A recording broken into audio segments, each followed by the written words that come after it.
We finally had today to get out for a full day of fishing, a little bit of filming with ourselves, and we got slammed with a massive cold front. So we asked ourselves this morning, what should we do?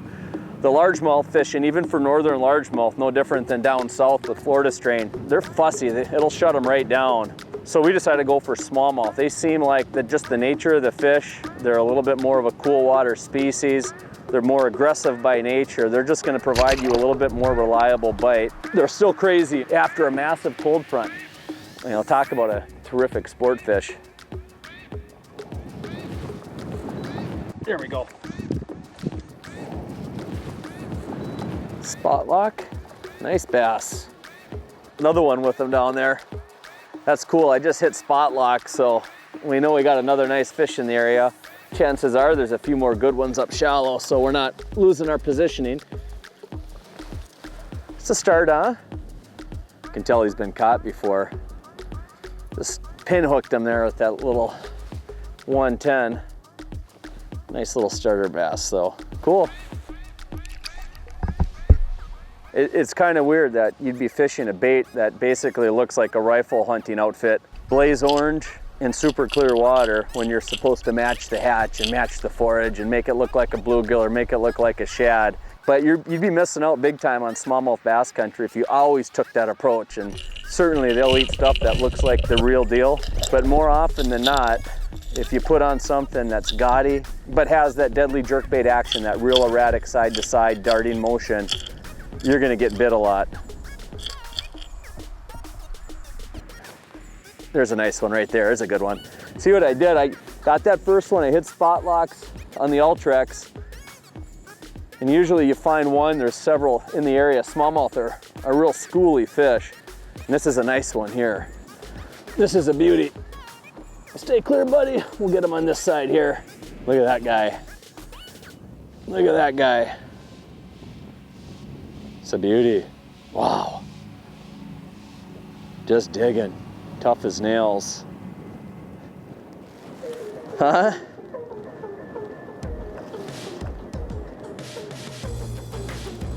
Look at that fat chunk. That's a good one there. See if I can't get a lip on him. Wow, it's a big one, man. I might have to throw him on a scale. Look at the size of that guy. Just a beauty. Huh?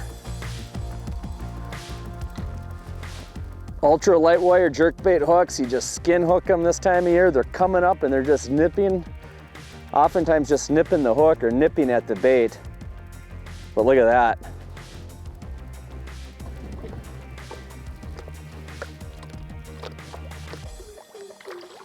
You can take a look at the cartography here. We'll cut away to the screen, but basically straight on down the line is my drop off. So I'm just firing long parallel casts out there versus making 45s or cutting perpendicular to it. I know what depth the fish are at. They're hanging out in about 8 feet of water. So I'm keeping that bait in 8 foot the entire cast. It doesn't always work the best when you got a buddy in the boat because you end up sawing them off, but my friends are kind of boat hogs too, so I'll usually have, you know, myself and another guy right here, and we'll just be peppering down the break, playing around with different colors. Maybe one guy's on a swim bait, mixing it up a little bit. So it's a good way to pattern fish too, when you got two guys just running stuff right down the right depth. So I'm off the trolling motor completely. That was cool. And that's the beauty of spot lock in bass fishing, is the ability to get on a good spot, just hit the spot lock button, your GPS pinned to that spot, and you can just focus on fishing. There we go. Again, spot locked. One thing that I'm doing here that really works well when you're fishing a horizontal bait and you know the fish are set up on a specific depth range. I don't know if the polarizer on the camera can see, but we're fishing a drop off, and I got the boat perfectly in parallel to the drop off. So I'm firing a long 100-foot cast down the line. And no different than fishing a crankbait, the longer the cast you can make with a horizontal bait, just the better chance of success you're gonna have. That bait's in the strike window longer, beauty. It's working at its, you know, max running depth. The fish can follow it, and these smallmouth love tracking the lure in clean water, so it gives them a longer opportunity to commit. There we go. So so far, this is working. That's what's nice about an ultra fine wire jerkbait hook like that, is you're not really tearing the fish's mouth up. Very little blemish to the fish. You can release these females back healthy. Pretty, isn't she? Hey, porker smallmouth, boy.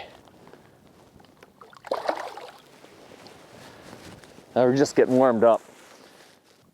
You know, there's definitely some equipment things you can do as it relates to rod and reel that'll help you out with this type of jerkbait fishing. I like fishing both spinning equipment and I like casting gear. Today I'm playing with casting gear. I have this new Megabass 110. It's literally a Vision 110 rod, and the rod has been built around their extremely popular jerkbait. So this is one of the most successful jerkbaits of all time for bass. It's a tournament bait. It just flat out catches them, and as you can see, it hooks them really well. But this rod is built to work that bait with ease. It's a little bit stiffer than you're used to with your typical jerkbait rod. I don't have to move that rod tip as much.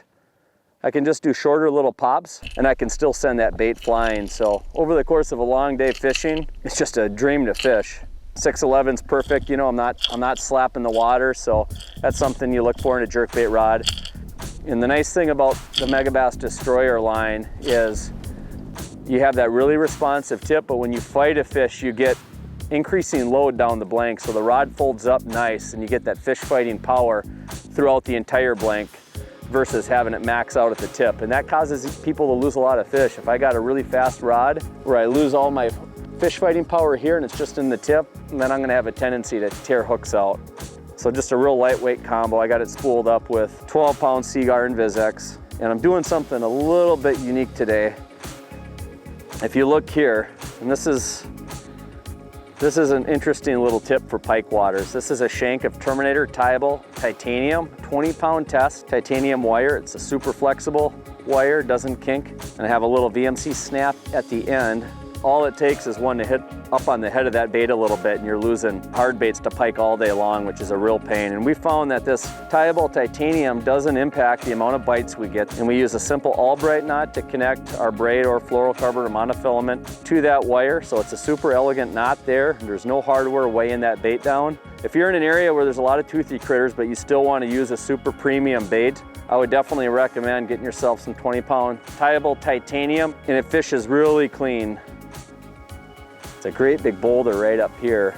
Ooh, look at this one, right here. Big one. Another nice one, man. Not as big as the other ones, but boy, he's a lot meaner. Let him do his thing. Let him do his thing, let him play it out.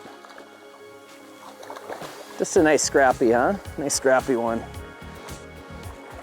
3-pounder. 3-pounder. Come here, girl, we'll get those hooks out of you.